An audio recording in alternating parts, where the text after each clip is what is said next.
মুসলমান বন্দারে বান্দিগো, তুমি ঈমান এনেছো, আমি আল্লাহ তোমারে বড় মায়া করি। এখন আমি আল্লাহ দেখতেছি তোমার মাথার উপর গুনার বোঝা, গুনার পাহাড়। আমি আল্লাহ দেখতেছি এতগুলি গুনাহ নিয়া রে, এতগুলি গুনাহ নিয়া গো তুমি জান্নাতে যাইতে পারবে না, তুই জাহান্নামী হইয়া যাইবে। অথচ আমি আল্লাহ তোমারে মায়া করি। এই মায়ার কারণে আমি আল্লাহ তোমাকে দুনিয়ার জগতে দুঃখ কষ্ট দেই গো। এই দুঃখ কষ্ট কেন দেই জানো দি? দুনিয়ার জগতের দুঃখ কষ্ট দুজকের শাস্তি থেকে একেবারে নিম্নতম। দুনিয়ার জগতে ন্যূনতম দুঃখ কষ্ট দিয়া আমি আল্লাহ তোমার বুঝা পরিমাণ গুনাহগুলি মাফ করিয়া আমি আল্লাহ তোমারে জান্নাতি বানাইতে চাও।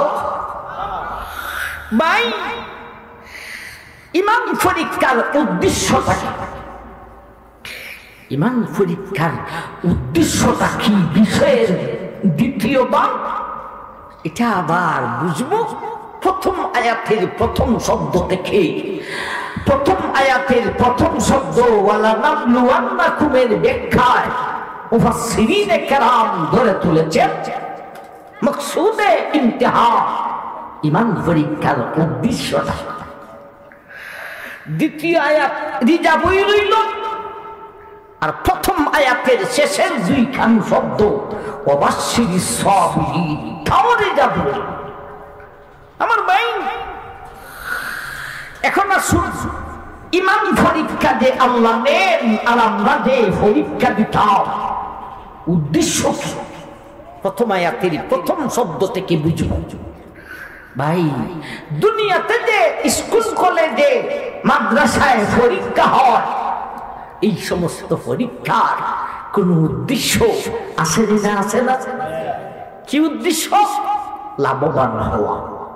লাভটা কার কার? যে পরীক্ষা দেয় তারও লাভ, যে পরীক্ষা নয় তারও লাভ। যে পরীক্ষা দেয় তার লাভটা কি? ভাই, সারা বছর হইরা বাৎসরিক পরীক্ষা না দিলে উপরের ক্লাসও করতে পারবো নি। সারা জীবন কি বিবারিয়ার মানুষ ওয়ানই হয়ে থাকবেন। আমার ভাই, আর সারা যে পরীক্ষা নয়, সারের লাভটা কি? সারা বছর পড়াইয়া ছাত্রের বাৎসরিক পরীক্ষা যদি না নিলাম, সারের চাকরিটা ঠিক বলি, বেতন ভাইব নি। আমার ভাই, ওয়ালা নাবলুওয়ান্নাকুম, হে বিশ্বের মুসলমান নরনারী রে, আমি আল্লাহ তোমার ঈমান পরীক্ষা করিবে। এর উদ্দেশ্য হইল লাভবান হওয়া। তবে জানিয়া রাখো রে, দুনিয়ার জগতের পরীক্ষার লাভবান দুনো পক্ষেই।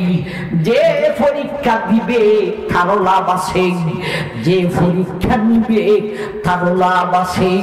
কিন্তু ঈমান পরীক্ষার লাভটা দুনো পক্ষে নাই রে। ঈমান পরীক্ষার লাভ হলো শুধু পরীক্ষার্থী মুসলমান নরনারী, তোমার ওই লাভ রে। আমি আল্লাহ যে পরীক্ষা দিই, আমি আল্লাহর কোনো লাভ না। বুঝাইছে না? আমাদের যে ঈমান পরীক্ষা নেই, উদ্দেশ্য কি? লাভবান হওয়া। কয় পক্ষে? এক পক্ষে। তাইলে এই কথাটা বুঝা থাকলে আর একটা কথা বলা যায়, বিপদ আপদ মুমিনেরই থাকে, ঠিক না? ঠিক। ও ভাই, বিপদ হইয়া তিক্ততা হওয়া যাবে না।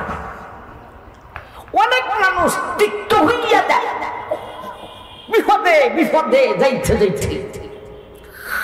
আমার ভাই অথচ মানুষটা আল্লাহ আল্লাহ বেগমের কাছে যাইয়া হয় শুধু খাই না গুছো খাই না লাট্টামিও নাই গুন্ডামিও নাই মস্তানিও নাই হালাল হারাম বাচ্চা চলি নামাজ পড়ি রোজা রাখি আল্লাহ খালি আমরা ওই বল খাইছে শেষে একটার পর একটা একটার পর একটা লাগাবাড়ির সুটকায় মুসখায় বাবা বাবাই রোজাও নাই জীবনে এর একদিন মাথার মধ্যে বেদনাও পারে না আমার ভাই ইদি বলা ঠিক হবে নি বিপদটা আসছে কার পক্ষ থেকে আল্লাহ লাভে না আমাদের লাভে আমাদের এখন প্রশ্ন হলো হুজুর লাভটা কি দুঃখ কষ্ট দিয়া পরীক্ষা হয় বুঝলাম আমাদের লাভে আল্লাহ পরীক্ষা নেন লাভটা কি ওরে বাবা লাভটা কইতে হলে আসসালাতু খায়রুম মিনান নাওম পর্যন্ত বসতে হবে বয়ান করে একটা বা দুইটা বলি এক নম্বর লাভ কুফারে সাইয়্যাত হে দুনিয়ার মুসলমান হে বান্দারে বান্দিগণ আমি আল্লাহ তোমারে মায়া করি গো যেহেতু তুমি ঈমান এনেছো বেঈমানের গোষ্ঠীরে আমি আল্লাহ মায়া করি দাও ও মুসলমান বান্দারে বান্দিগণ তুমি ঈমান এনেছো আমি আল্লাহ তোমারে বড় মায়া করি এখন আমি আল্লাহ দেখতেছি তোমার মাথার উপর গুনার বোঝা গুনার পাহাড় আমি আল্লাহ দেখতেছি এতগুলি গুনাহ নিয়া রে এতগুলি গুনাহ নিয়া গো তুমি জান্নাতে যাইতে পারবে না তুই জাহান্নামী হইয়া যাইবে অথচ আমি আল্লাহ তোমারে মায়া করি এই মায়ার কারণে আমি আল্লাহ তোমাকে দুনিয়ার জগতে দুঃখ কষ্ট দেই গো এই দুঃখ কষ্ট কেন দেই জানো দি দুনিয়ার জগতের দুঃখ কষ্ট দুজকের শাস্তি থেকে একেবারে নিম্নতম দুনিয়ার জগতে ন্যূনতম দুঃখ কষ্ট দিয়া আমি আল্লাহ তোমার বুঝা পরিমাণ গুনাহগুলি মাফ করিয়া আমি আল্লাহ তোমারে জান্নাতি বানাইতে চাও দুঃখ কষ্টের এক নম্বর লাভ হলো কুফারে সাইয়্যাত গুনাহ মাফ ও গুনাহগার আর বেঈমান হিন্দু ইহুদি খ্রিস্টান এদের ঈমানই নাই আমি মায়া করি না এদের জন্য দুজক তৈরি করে রাখছি এই জন্য ইতিরে বড় বিপদ দিই না আমার ভাই জান একটা লাভ বুঝলাম শর্টকাটে আর একটা লাভ কইতাম নি কিসের লাভ স্মরণ রাখেন আমাদের জীবনে দুঃখ কষ্ট লেগেই থাকে আমরা মুসলিমের পিছনে এর একটা লাভ হইল গুনাহ মাফ আর একটা লাভ শুনি আলা মুকাম अब मुकामे करीम दिया जाएगा दुनियार मानुष আমি আল্লাহ হে মুসলমান নরনারী আমি আল্লাহ তোমাকে দুঃখ কষ্ট কেন দেই জানি রে আমি আল্লাহ চাই তোমার মর্যাদা বাড়াইতা তোমার মর্যাদা বাড়াইবো তাইলে মুসলমান গুনাহগারের উপর বিপদ আসে গুনাহ মাফ হয় নেককারের উপর বিপদ আসে মর্যাদা বাড়াইয়া দেওয়া কথা বুঝাইছি না এখন আমার ভাই জান এতদিন আল্লাহ যাবে যতটুকু উঁচা করবে তারে ততটুকু পরীক্ষাও করে কথা বুঝাইছি নাইছে না এজন্য আল্লাহ কোন হুজুর কোন ওলি কোন নবী কে ছাড়েন না সবাইকে দুঃখ কষ্টের পরীক্ষা দিয়েছেন বিশেষ করে আল্লাহর খলিল হযরত ইব্রাহিম আলাইহিস সালাতু এত বড় বড় দুঃখের পরীক্ষা দিয়েছেন। কেন নিছেন? আল্লাহ বলেন وَإِذْ ابْتَلَى إِبْرَاهِيمَ رَبُّهُ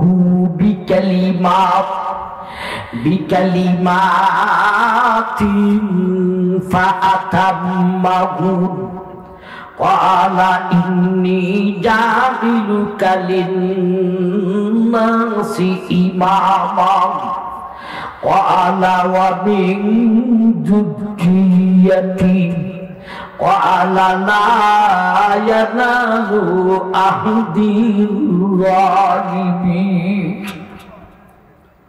দুনিয়ার মানুষ, আমি আল্লাহ আমার খলিলকে দুঃখ কষ্টের পরীক্ষা অনেকটি করেছিলাম রে।